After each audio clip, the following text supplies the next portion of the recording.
Man, this movie was definitely not what I thought it would be. From drama, comedy, action, romance, and even a little bit of thriller. This movie has it all. Don't get me wrong, I have always enjoyed the Shrek franchise, but Puss in Boots: The Last Wish gives a whole new depth to the animated universe. Welcome to Real Savant, where we bring you the latest in movie recaps and reviews, breaking down the film for you and providing insightful commentary. Join us as we delve into the world of cinema and elevate your movie watching experience. Don't forget to like and share our videos. Also, subscribe to our channel to get notified when our latest review video is uploaded. 2011 was the first Puss in Boots movie that came to the big screen. The production for its sequel began right after the first movie's release. In 2014, it had been scheduled to release on November 2018, but was cancelled for further development and changes. Over the years, the anticipation for the movie seemed to have died down a little bit. I mean, 11 years is a long wait. But DreamWorks did not disappoint and gave its audience a brand new masterpiece that people of all ages will surely enjoy. So now, without further ado, sit back, grab your favorite snack, and together, let's get lost in the world of fairy tales with Puss in Boots: The Last Wish. Right off the bat, the movie shows us the legend in action. After awakening the sleeping giant of Del Mar with his extravagant party at the house of the governor and being caught by, well, the governor himself, to nobody's surprise, Puss defeated the giant without breaking any sweat. Only one small problem though. He may have died a little bit. Puss wakes up in an unknown place. He quickly learned that he was at the clinic of the town's doctor. When he was told what just happened, he only laughed, saying he has 9 lives. He quickly left after being warned about dying one more time. Turns out, he had died 8 times beforehand, and he's down to his last life. He decides to ridicule the doctor's prescription of retiring and heads straight to the bar for some drinks. There, as he was enjoying a glass of what seems like milk, he is approached by a bounty hunter. Puss tries to fight him, but the most unexpected turn of events await. His life flashed before his eyes, and that's when it dawned on him that he was indeed in his last life. He ended up running in fear and making his journey to the address the doctor gave him of an old lady who loved cats, hoping that's where he could stay safe and alive. Upon arrival, Puss buries his costume and says goodbye to his adventurous persona forever. He was immediately taken in by Mama Luna and renamed Pickles. There, he lived and behaved like a normal cat. It wasn't something he wanted, but then again, he had no choice. He had to live, even if he didn't feel alive at all. In his time at Mama Luna's, Puss, or should I say Pickles, meets a nameless dog who's posing as a cat for free food. Despite wanting to be left alone, the dog tails Puss and even identifies him as his best friend after being told his secret would be kept. In the quiet afternoon, Mama Luna's resident gets attacked by Goldie and the 3 bears. They were looking for Puss to hire him to steal the map from Big Jack Horner that would lead them to the wishing star that could grant one wish. Feeling all the rush come back to him, Puss asks Perito the dog to dig his buried costume, and he hurriedly goes on his way to steal the map for himself and wish for his 9 lives back. Little did he know, Perito was able to follow him all the way back to Jack Horner's house. Puss leaves the dog outside and sneaks in for himself. There, he crosses paths with an old friend, or an old girlfriend, if I might say.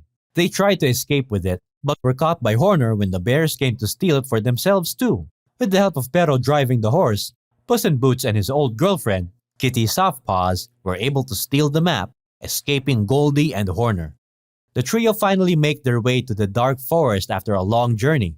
They had to transport through a sketchy-looking wall, but when they got to the other side, it wasn't as horrifying as they believed it would be. Pero faints after seeing a short puppy eye contest from both Kitty and Puss. Each of them takes a look at the map to determine which path they would take, which turns out to be a different outcome for whoever holds the map. Puss and Kitty's path was dangerous and scary, while Pero's path was sweet and safe. Collectively, they decided that Pero could hold the map as long as they didn't cross anyone. Following the map, they head for pockets full of posies, and contrary to the rainbows and butterflies they believe it to be, the so-called garden is actually full of giant roses that attack the trio. But of course, Pero, being a gentle soul, finds out that they only have to smell the roses so the plants would let them through. Here we find out that Pero, believing that they were just playing hide and seek, was actually thrown into the river by his family to get rid of him. The sweater he was wearing was the sock he was put in. Behind them, the bears and Jack are trying to catch up. The trio gets through the river of relaxation only to be met by Horner and his remaining men. Goldie and the bears follow not long after. Kitty and Puss try to fight the bad guys, but unexpectedly, Puss hears a familiar song being whistled in the distance. It's the same song he heard before he ran away from Del Mar, the bounty hunter. Anxiety and fear rising, Puss left without hesitation. Pero immediately ran after him, knowing something was wrong. The next scene might just be my favorite part of the movie and really left tears forming in the corners of my eyes. The dog spotted Puss resting under a tree, breathing heavy with anxiety. Not knowing what to do, he did what he knows best, staying and being there for his friend. Earlier, it was revealed that Pero actually wanted to be a therapy dog. But honestly, I never really saw him fit the job description until this exact part right here. Puss started to calm down and decided to tell Pero what was going on with him, even revealing that he actually left Kitty at the altar back in the day and doesn't want her to know about this. Little did they know, Kitty was actually listening in the distance when Puss revealed to Perito what happened in Santa Coloma. She pretends to hear nothing and calls out to them to continue their journey and get the map back. Meanwhile, Goldie and her family were brought back to their home by the map, or at least an illusion that looks and feels like home. Her family was evidently happy about this, but it could be seen that Goldie seemed to want something different. The trio finds the bear family and fights with them to get the map back. Seeing as the holder of the map changed, the obstacle also started to rearrange itself.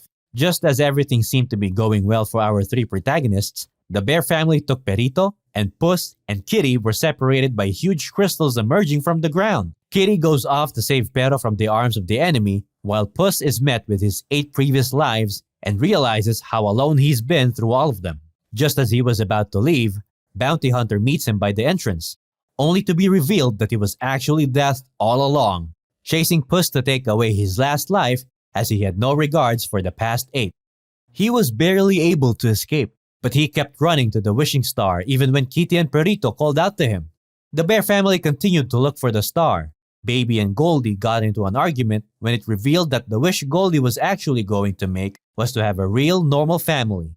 The hearts of the bears broke upon hearing this, but Mama Bear accepted it nonetheless, and they still decided to help Goldie get what she wanted. Horner sees the star light up from afar as well. We're just getting to the most exciting part. Hold on to your seats. Kitty was really disappointed with Puss, thinking that he only wanted to keep the wish to himself for selfish, petty reasons, and she made sure he knew about this. Puss tries to explain, but Kitty doesn't want to hear him out. And of course, who else would interrupt such a personal conversation? Well, no other than Jack Horner. And well, Goldie and the bears too. And the fight for the wish begins again. Just as Goldie was about to get her wish, Baby gets into trouble that might get rid of him for good. Will Goldie make the wish she's been looking for? Well, it turns out, no need for a wish after all. She chose the family that she knew. The cats fight Horner, and Kitty kicks him into the bottomless bag easily. And now, Puss was left with the wish. Before he could decide anything, Perito tells him how his one life had become pretty special, being able to share it with his friends. This touched something in Puss. Death comes after him again. Before he knew it, his life flashed before his eyes again. But this time, it was his last life, the life that mattered most. And suddenly, he wasn't as afraid anymore. He decides to face death with all the courage he has. He knows he could never defeat death, but according to him, he will never stop fighting for this life. This level of fearlessness and determination makes death back off because Puss was no longer the arrogant little legend he used to be. He left, wishing Puss a life well lived. Just when everything feels resolved, Jack emerges from the bag and tries to steal the wish away. Luckily, he wasn't able to succeed as everyone ganged up on him and burnt the wish away. So much for his wish to get all the magic in the world for himself. Bye-bye, Jack. Turns out, everyone was happy with where they were in life without needing a wish. After making up, Kitty and Puss helped Perito try to decide a name for himself. They tried suggesting a bunch of names, but nothing felt more personal to him than Perito and wanted to stick with that. The movie ends with the trio, which was now officially called Team Friendship, as Perito decided, rides a boat to far, far away land to find new adventures and see old friends. Phew! What an emotional ride that's been. Everyone was right.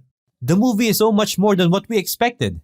Yes, it was the regular format for a fairy tale, but how they got to the happy ending was what made it so magical. It was more than heartwarming and brought a lot of realizations. Not just for kids, but the kids at heart as well. I definitely recommend this movie to whoever is second guessing about watching it.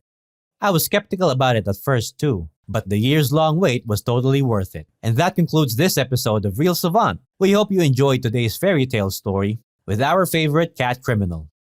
Before we end, we'd like to ask our viewers the question at hand. If you had 9 lives and are now only left with 1, would you wish for the others back too? Let us know in the comments below. And if you haven't hit the subscribe button yet, what are you waiting for? Join the Real Savant Squad and elevate your movie watching experience to new heights. With us, you'll never miss a single episode of movie recaps, reviews, and commentary so insightful, it'll make you feel like you're in a film class, but way more fun. So that's a wrap on this episode. Thanks for tuning in, and we'll see you soon for another round of Real Savant, the show that proves sometimes the best part of a movie is talking about it afterwards.